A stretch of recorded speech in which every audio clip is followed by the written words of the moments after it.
Hello friends, welcome back to my channel. So ನಾನು ಮೊನ್ನೆ ತೋರಿಸಿದ್ನಲ್ಲ ತೋಟ, ಸೊ ಅದು ಬಂದ್ಬಿಟ್ಟು 5 ಎಕರೆ. ಸೊ ಅದು ಆಲ್ರೆಡಿ 20 ವರ್ಷದ ಹಳೇದು ತೋಟ ಅದು.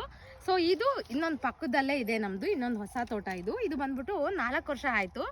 ಸೊ ಇದಕ್ಕೂ ಡಿಫ್ರೆನ್ಸ್ ಏನಪ್ಪ ಅಂದರೆ, ಸೊ ಅದಕ್ಕೆ ಪೆಸ್ಟಿಸೈಡ್ಸ್ ಹೊಡಿತೀವಿ. ಸೊ ಇದು ಬಂದ್ಬಿಟ್ಟು ನಾವು ಎಷ್ಟೇ ಕಷ್ಟ ಆದ್ರೂ ಸೊ ನಮ್ಮ ಮಾವನವರು ನ್ಯಾಚುರಲ್ ಆಗಿ ಬೆಳಿಬೇಕು ಅಂತ ಹೇಳ್ಬಿಟ್ಟು ಸೊ ಇದೆಲ್ಲ ಆರ್ಗ್ಯಾನಿಕ್ ಫಾರ್ಮಿಂಗ್ ಮಾಡ್ತಾ ಇದ್ದಾರೆ. ಸೊ ಇದರಲ್ಲೂ ಹಾಗೆ ಅಷ್ಟೇ ತೆಂಗಿನ ಮರಗಳು ಇದ್ದಾವೆ, ಮಾವಿನ ಮರಗಳು, ಸಪೋಟ, ಸೊ ಸೀಬೆ ಹಣ್ಣಿನ ಮರ ಎಲ್ಲನೂ ಇದೆ.